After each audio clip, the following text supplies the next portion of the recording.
저희 프로그램에 대해서 소개하기 전에 저희 아산나눔재단에 대해서 간단하게 소개해 드리도록 하겠습니다.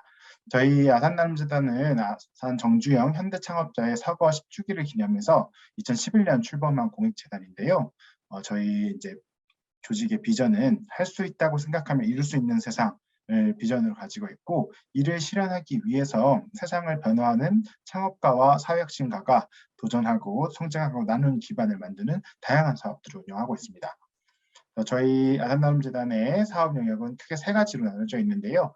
중고등학생이나 대학생들을 대상으로 기업가 정신을 확산할 수 있는 교육 사업을 운영하고 있는 기업가 정신 확산 분야가 있고요. 두 번째로는 저희 실전형 창업 경진대회인 정주영 창업 경진대회, 그리고 스타트업들 생태계에 투자하는 정주영 엔젤 투자 기금, 오늘 또 함께 해주고 계신 아산나눔재단 비욘드 스타트업 성장 지원 프로그램과 같이 우리 사회 청년들이 다양한 창업에 도전할 수 있도록 지원하는 청년 창업 지원 사업을 운영하고 있습니다. 네, 마지막 사업 분야로는 사회혁신과 역량 강화인데요.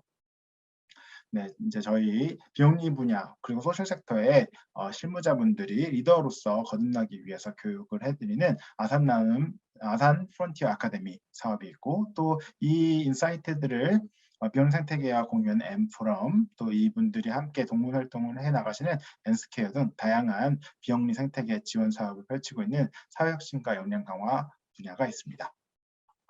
네, 이렇게 간단하게 좀 저희 아산나눔재단에 대한 설명을 드려봤고요. 오늘 저희 온라인 Q&A 세션은 첫 번째로는 프로그램 소개, 두 번째로는 지원서 작성 요령 안내, 마지막으로는 사전 질문에 대한 어떻게 보면 FAQ를 정리해서 좀 설명을 드리고, 현장에서 궁금하신 사항이 있으면 저희가 답변을 하는 시간을, 현장 질의응답 시간을 가지도록 하겠습니다.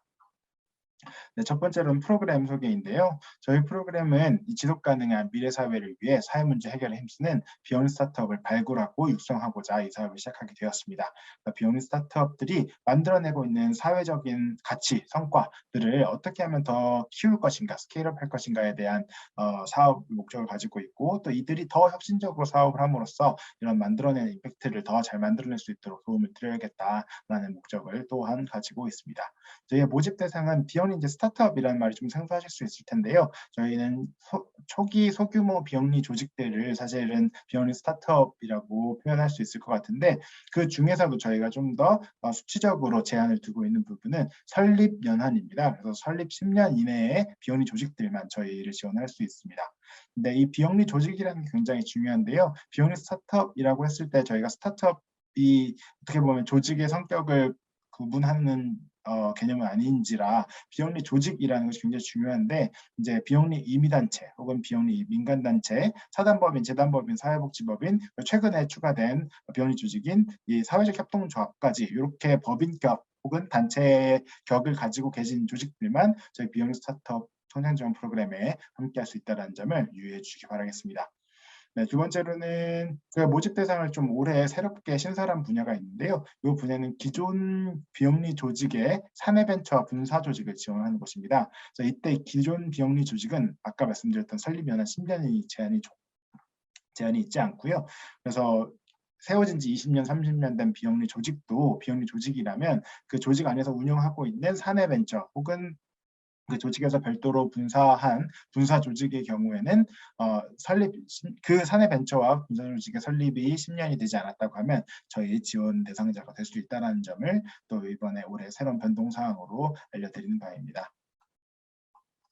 네, 그래서 저희가 이 프로그램을 통해서 이루고자 하는 세 가지 중점 사항이 있습니다. 첫 번째 말씀드렸던 것처럼 각 비영리 스타트업 국민들이 만들어내는 사회 성과, 임팩트가 커지도록 도움을 드려야겠다. 어떻게 도움을 드릴 수 있을까라고 했을 때, 이런 뭐 최근에 영리 마케팅에서 사용하는 뭐 크로스 해킹, 미디어 캠페인, 퍼포먼스 마케팅 등 이런 영리 분야의 방법론들을 저희가 접목할 수 있도록 도움을 드리는 부분도 있고요. 여기에 또 제한되는 것이 아니라 또 비영리 생태계 내에서 다양한 전문가들과 자원들을 연결함으로써 저희가 어떻게 하면 각 사업을 잘 운영해 나가고 키워나갈 수 있을지에 대한 전략을 좀 지원해 드린다는 게 첫 번째 저희 중점 사항입니다.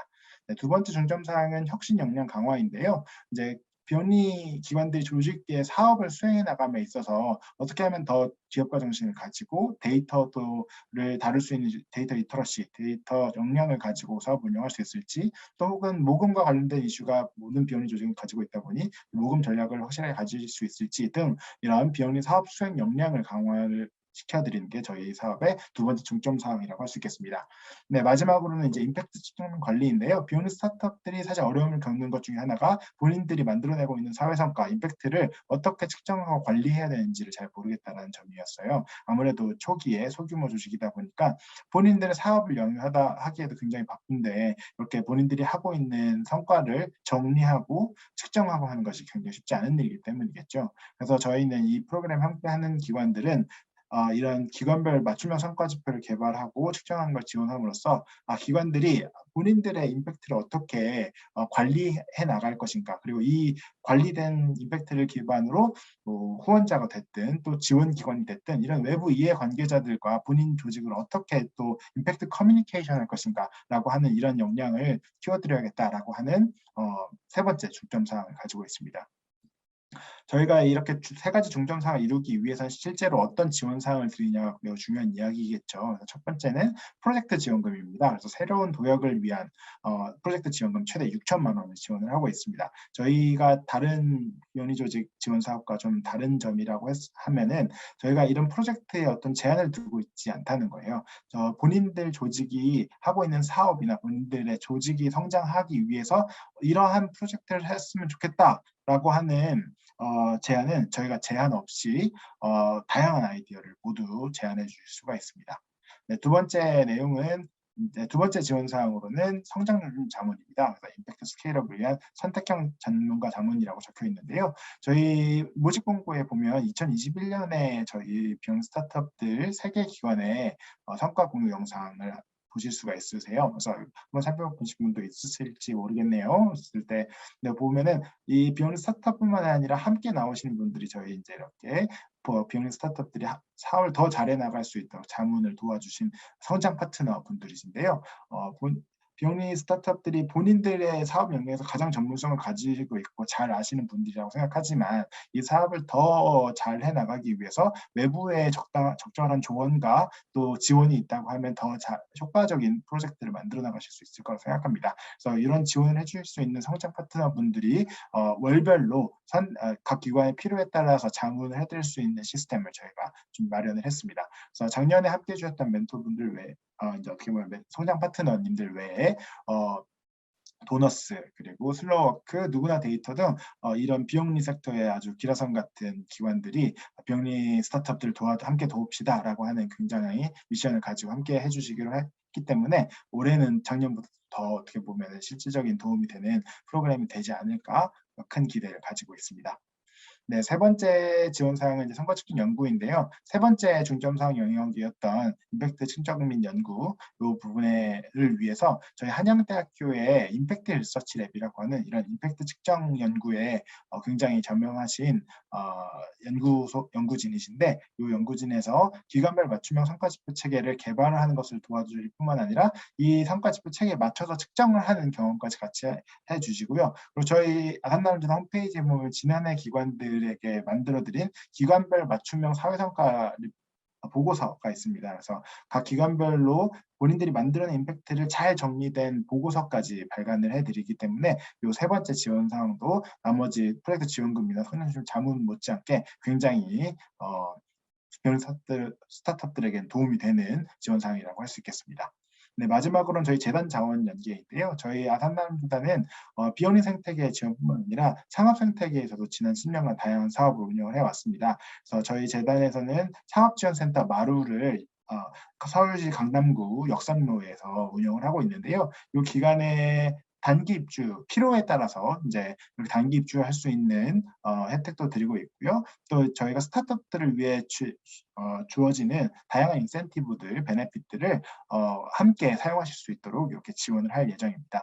그래서 지난 10년이라는 시간 동안에 창업 생태계와 비영리 생태계에서 저희가 사업을 해오면서 정말 많은 전문가분들과 자원들을 알게 됐어요. 그래서 비영리 스타트업들이 사업을 해나가는 데 도움이 된다고 하면 재단이 가지고 있는 그 어떤 것까지도 다 내어드릴 그런 마음의 준비가 되어 있다는 점을 네, 꼭 알아주셨으면 좋겠습니다.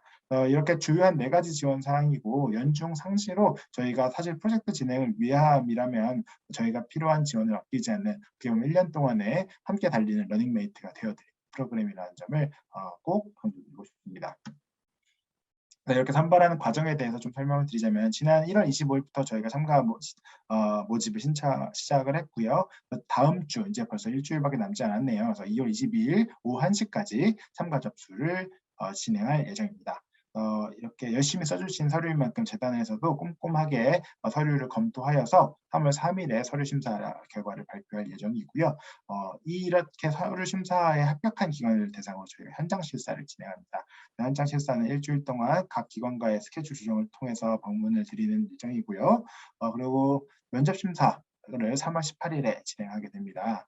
그리고 최종 심사 결과 발표는 3월 29일, 3월 말경에 저희가 결과를 발표할 예정이고요. 이렇게 함께 하게 된 최종 기관 합격 기관들은 4월에 협약식을 거쳐서 본격적으로 저희 프로그램을 함께 하게 된다는 것을 알려드리겠습니다. 네, 그래서 저희 선발된 기관들은 그럼 어떻게 사업을 함께 하게 될지에 대해서도 좀 말씀을 드려야 되잖아요. 그래서 사업 기간에 대해서 좀 이제 설명을 드리자면 저희 첫 번째 4월은 저희가 사업 개발을 함께 하는 첫 번째 단계로서 운영을 하고 있습니다. 그래서 이 기간에는 이 기존에 제안해 주셨던 참가 신청서의 프로젝트 계획이 있잖아요. 이 계획을 그래도 분명 이제 큰 방향이나 이 흐름에서 변화를 주지는 않겠지만 더 잘 해나가기 위해서 참가 신청서의 계획을 저희와 함께 머리를 맞대어서 더 고도화하고 또 이 기간 동안은 저희가 또 집중 교육도 운영해서 더 새로운 좀 기존에 생각하지 못했던 방법이나 또 사회혁신을 위한 또 다양한 케이스들을 함께 살펴보면서 프로젝트를 더욱더 고도화하는 과정을 겪게 될 것 같습니다. 죄송합니다. 그래서 이어서 또 이 사업개발 기간에는 예산 편성도 이제 저희가 상관청서 안에 예산 편성도 있지만 이때는 좀 더 세부적인 실행 계획까지 함께 저희가 조율하는 기간이 바로 사업 개발 기간이 되도록 하겠습니다. 그래서 5월부터 그 다음 두 번째 단계로는 사업 실행 단계인데요. 5월부터 10월까지 6개월 동안 진행이 되고요. 이 기간 동안에는 저희 아산나눔재단에 어떻게 보면은 거의 접점은 매달 한 번씩 이제 모니터링을 진행하는 것 외에는 사실은 온전히 기관이 본인들의 프로젝트에 집중할 수 있도록 저희가 배려를 하는 기간입니다. 그래서 이 프로젝트를 열심히 수행을 하시고 이때 또 하지만 중도에 필요하신 이제 자문이 있으시거나 혹은 뭐 자원 연결이 있으시면 저희가 언제든지 또 지원을 해드린다는 점이 사업 실행 단계의 장점인데요. 이때 또 함께 또 진행되는 것이 아까 말씀드렸던 기간별 맞춤형 성과측정 연구를 하기 위해서는 이제 여러 가지 인터뷰도 해야 되고 연구진 분들이 직접 이제 어떻게 보면 기관의 데이터도 살펴보셔야 되고 하는 기간인지라 이때는 또 이렇게 성과 측정 연구도 함께 동시에 진행된다는 점 안내드리겠습니다. 네, 마지막으로 이제 11월 성과 측정 단계인데요. 마지막 단계는 이제 사업 결과를 회고하고 또 어떻게 보면 사업의 사용 내역을 또 이제 결산하고 또 이 두 가지를 바탕으로 해서 앞으로는 어떻게 발전 방향을 가져야 되는지 이제 회고하고 이제 발전 방향을 수립하는 단계라고 할 수 있겠습니다. 이 성과 측정도 저희가 이 6개월 동안의 프로젝트를 함께 하는 것도 중요하지만 이 이후에 어떻게 조직이 더 어떤 방식으로 일할 것인지 어떤 방향으로 성장해 나갈 것인지에 대해서도 이 프로젝트 결과를 바탕으로 한번 조직이 함께 고민해 본다면 앞으로도 또 성장해 나가는데 굉장히 큰 도움이 될 것이라고 생각을 합니다. 이 기간에 또 함께 진행되는 것으로는 저희 앞서 설명드렸던 비용 스타트업들의 성과 공유 영상 3편을 소개해 드렸잖아요. 네, 꼭 이번에도 영상으로 될지는 아직 확정되지 않았지만 이렇게 비용 스타트업의 참가 경험을 그리고 또 그간에 얻으셨던 인사이트를 비용 생태계와 공유하는 이런 행사를 11월 달에 진행하고자 합니다. 네, 접수 방법은 아마 살펴보신 분들이 많으실 텐데 저희 신청 페이지에서 접수를 해주시면 됩니다. 작년과는 좀 다르게 올해는 전면 온라인으로 작성을 하도록 했고요. 대신에 이제 온라인으로 작성을 바로 하실 수 없는 거는 이제 각 조직이 가지고 계신 고유 번호증 사본 두 번째로는 먼저 조직 형태가 다 다르시잖아요. 설립 형태가 다르시기 때문에 사단법인, 재단법인, 비영리, 민간단체, 임의단체 모두 다르시기 때문에 이런 본인의 설립 형태에 맞는 증빙 서류도 함께 첨부를 해주셔야 합니다. 네, 상세 내용은 저희 참가 신청서 안에 또 설명이 되어 있기 때문에 살펴보시면 좋을 것 같고요. 또 참가 신청서를 작성하기 전에 맨 위에 보면 저희 2022년 병 스타트업 성장 지원 프로그램 신청서 작성 가이드라고 하여서 이렇게 노션 링크가 하나 있어요. 그래서 클릭해 보시면은 각 이제 항목을 작성하는 데 있어서 주의해야 될 사항들을 잘 적어놨으니 그 부분을 먼저 좀 사전 숙지하시고 참가 신청서 작성하시면 더 큰 도움이 될 것 같습니다. 네, 제가 빠르게 프로그램 소개를 좀 진행을 해봤어요. 너무 말이 빨라서 너무 정신이 없으셨는지는 또 모르겠는데 저희 어떻게 보면 또 더 중요한 이 참가 신청서 작성 안내는 제가 좀 더 천천히 중요한 부분들을 꼭꼭 담아서 설명을 드려보도록 하겠습니다. 저희 참가 신청서는 크게 세 가지 파트로 나눠져 있어요. 조직 소개하는 파트가 있고요. 두 번째 파트는 프로젝트 계획을 설명하신 작성하시는 파트가 있고 마지막으로는 에세이 파트가 있습니다. 그래서 첫 번째 조직 소개부터 좀 설명을 드리자면 우리 비영 스타트업에 참가하고자 하는 기관이 어떤 조직인지에 대해서 설명해 주시는 어떻게 보면 파트라고 생각하시면 될 것 같아요.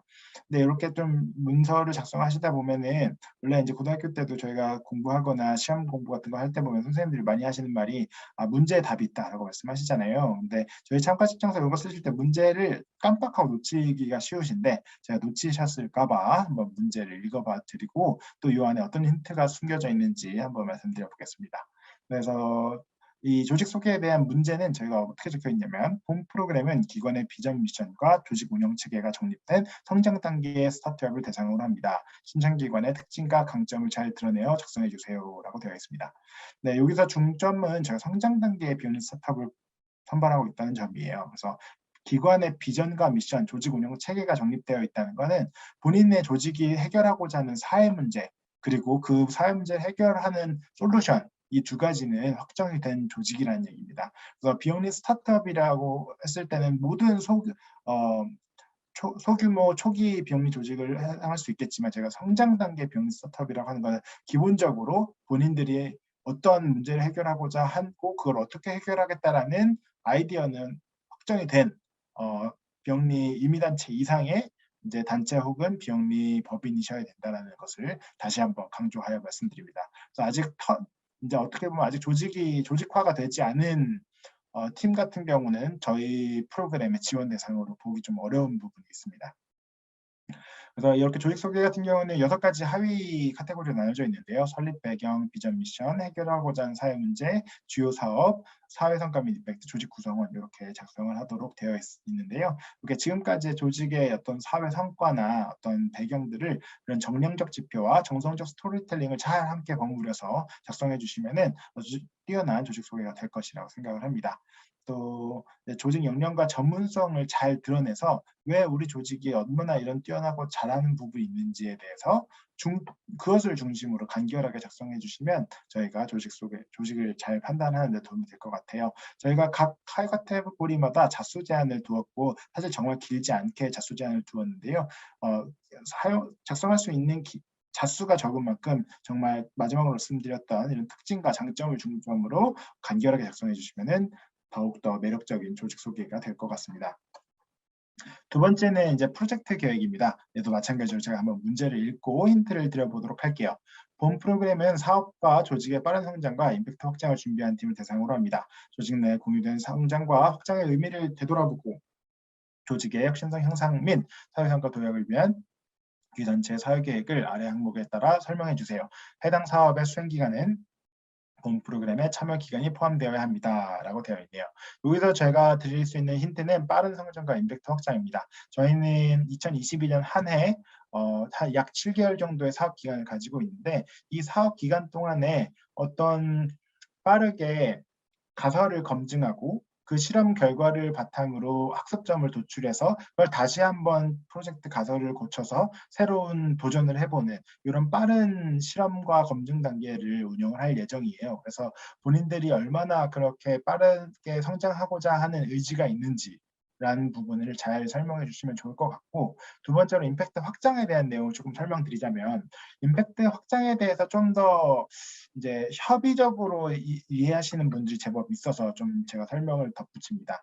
임팩트 확장이라고 하는 것은 단지 조직의 사업에 참가하는 인원수가 늘어난다거나, 혹은 조직에서 판매하고, 비영리 사업도 수익 사업 가능하니까요. 판매하고 있는 매출을 늘린다거나 이런 정량적인 지표 상승을 임팩트 확장이라고 이해하시는 부분이 있는데, 그것도 임팩트 중에 하나이지만 저희가 생각했을 때 임팩트라고 하는 것은 이런 폭 넓혀지는 것뿐만 아니라 임팩트라고 하는 것이 어떻게 더 길어질 수 있는가, 길이도 또 문제가 있을 텐데, 이를테면 생애 주기적으로 원래는 유아들을 지원하는 사업을 했지만 아동까지 올라간다거나, 아동에서 청소년까지 올라가고, 청소년에서 청년까지 지원자가 확대되는 생애 주기적인 과정에서 길어질 수 있는 사업도 될 것이고, 혹은 본인들의 어떤 소외계층을 지원하는 사업을 했는데, 이 사업을 하다 보니까 더 또 새롭게 소외되는 분들이 있어서 이분들을 사업 대상으로 확장하는 프로젝트를 해보고 싶다라고 하면, 당연히 그 또한 응당 저희가 임팩트의 확장이라고 볼 수 있는 것이죠. 네. 그리고 마지막으로는 이제 임팩트의 질적 향상도 분명히 있다고 생각합니다. 본인들이 운영하고 있었던 원래 기본의 프로그램이 좀 더 질적 향상을 만들 수 있는 프로젝트도 저희의 충분한 대상이 될 수 있을 것 같은데요. 예를 들어서 이전에는 단순한 직업 체험을 제공하는 프로그램을 운영하고 계셨는데, 저희 아산남재단 프로그램에 6천만 원을 이용해서 이 프로그램을 인턴십 프로그램까지 연결을 해서 어떻게 보면 고용 창출까지 임팩트의 질적 향상을 이룰 수 있는 도전을 해보고 싶다라고 한다면, 그 또한도 멋진 임팩트 확장 프로젝트가 아닌가라는 생각이 듭니다. 네, 좀 길게 설명드렸는데, 이처럼 프로젝트 계획은 빠른 성장과 임팩트 확장이라는 두 개의 키워드를 잘 설명해 주실 수 있다라고 하면 훌륭한 프로젝트 계획 제안서가 될 것이라고 생각을 합니다. 그래서 이 안에 하위 카테고리는 사업명, 사업 목적 및 성과 목표, 사업 내용, 세부 추진 방안, 예산 편성안, 이렇게 5가지 하위 카테고리가 있는데요. 이렇게 쭉 카테고리가 있을 때 중요한 것은 사업 목적부터, 아니죠, 사업명부터 사실 예산 편성까지 좀 일관성 있고 유기적으로 서술해 주시는 게 저희가 신뢰할 만한 프로젝트 기획이라고 생각하는데 중요한 요소 중에 하나입니다. 사업명이나 사업 목적은 더 많은 참가자들이 우리 프로그램에 함께하는 것을 목표로 하겠다라고 하셨는데, 세부 추진 방안이나 예산 편성은 콘텐츠를 더 많이 만들어낸 프로젝트 계획을 가지고 오셨다라고 하면, 더 많은 우리가 콘텐츠를 더 많이 만들어내면 사람들이 더 많이 오나요? 라는 질문이 들 수밖에 없겠죠. 이런 것처럼 일관적이고 논리적인 서술을 전체적으로 프로젝트 계획을 작성을 해주셔야 어떻게 보면 심사위원분들께서도 프로젝트의 방향을 잘 이해하실 수 있지 않을까 생각합니다. 네, 마지막으로 좀 첨언해드리는 프로젝트 계획에 대한 안내는요.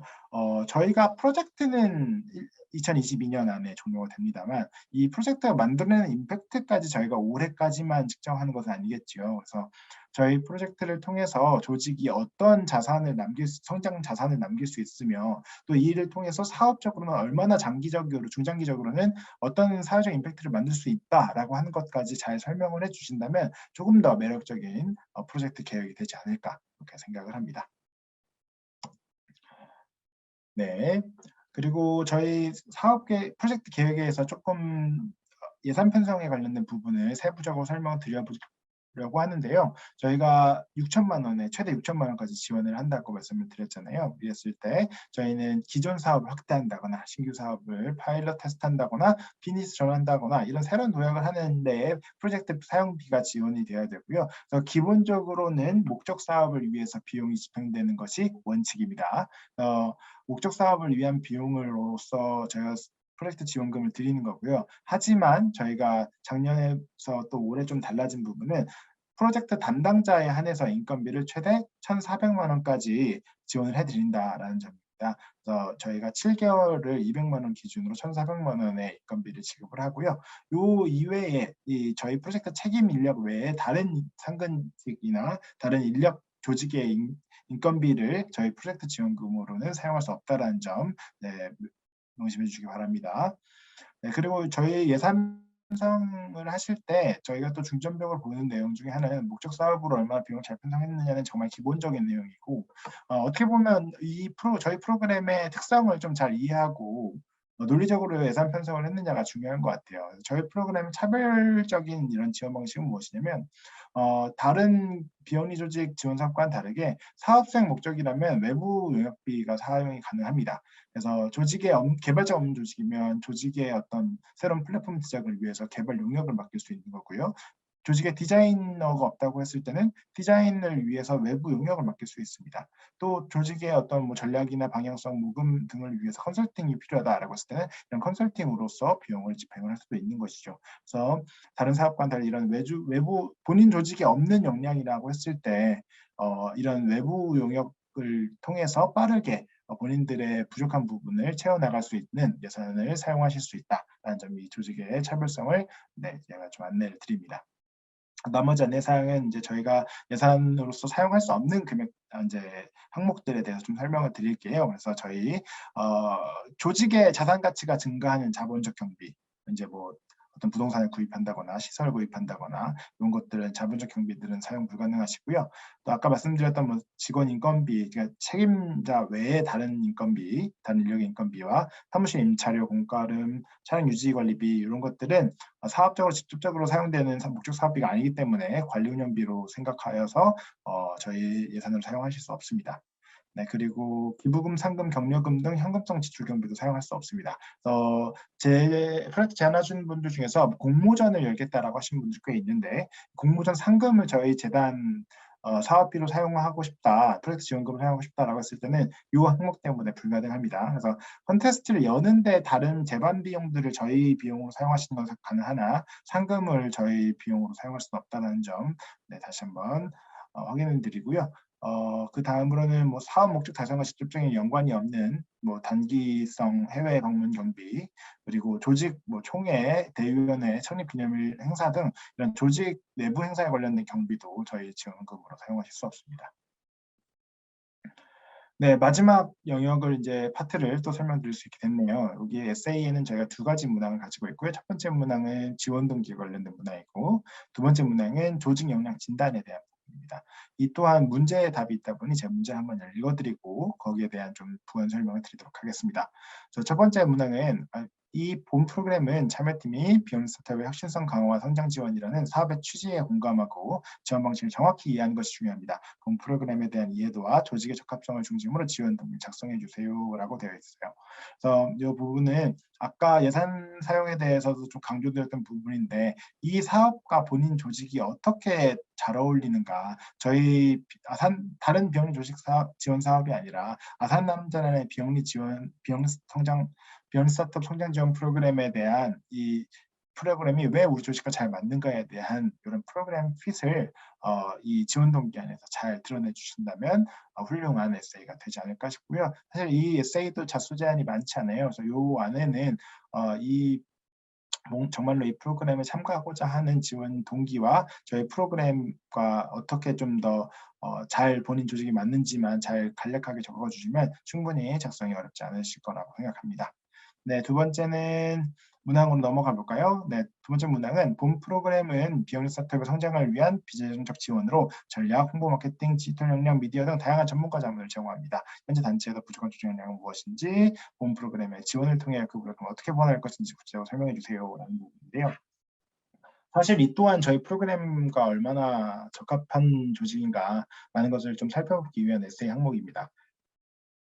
그래서 필요한 조직의 역량을 객관적으로 평가해 주세요. 이게 우리 조직은 흠이 없는 조직이라고 에세이를 쓴다고 해서 저희 프로그램과 적합한 조직인 건 아니잖아요. 그래서 저희가 제공하고자 하는 성장 중심 자문이나 성과 측정 연구 같은 것들을 이런 비재정적 지원들을 어떻게 잘 활용해서 조직의 성장을 이루고 싶은지에 대해서 두 번째 문항에서 잘 작성해 주신다면 훌륭한 에세이가 될 것이라고 생각하고요. 마지막 좀 이제 힌트를 드리자면 저희 프로그램을 통해서 조직이 어떻게 성장하고 이 성장한 조직이 어떻게 지속적으로 그러니까 지속 가능하게 조직 내에서 자산으로 남아 갈 것인지에 대해서 시스템 변화를 만들어낼 것인지에 대해서도 어떤 포부나 어떤 방향성을 우리는 이런 관점을 가지고 있다. 이 프로그램뿐만 아니라 이 프로그램 종료 후에도 이 프로그램을 통해서 성장한 이 조직 역량이 잔존해서 우리 조직이 앞으로도 이 프로그램 종료 후에도 성장해 나가는데 이렇게 활용할 방향성을 가지고 있다라는 점이 잘 드러난다면 아무래도 더 뛰어난 에세이라고 판단해 주시지 않을까 생각이 듭니다. 네, 이렇게 저희 지원서 작성 요령에 대해서 설명을 드렸고요. 네, 시간이 참 어느덧 거의 40분 가깝게 시간이 지나가고 있네요. 이제 지원서 작성을 하시면서 더 궁금하신 사항이 있다고 하면 이메일이나 또 유선으로 문의 주시면 제가 더 상세하게 설명을 드리도록 하겠습니다. 네, 마지막으로 이제 사전 질의 사항이 많이 나왔던 것들에 대해서 좀 정리해서 말씀을 드리고 또 이어서 현장에서 질의응답을 진행하도록 하겠습니다.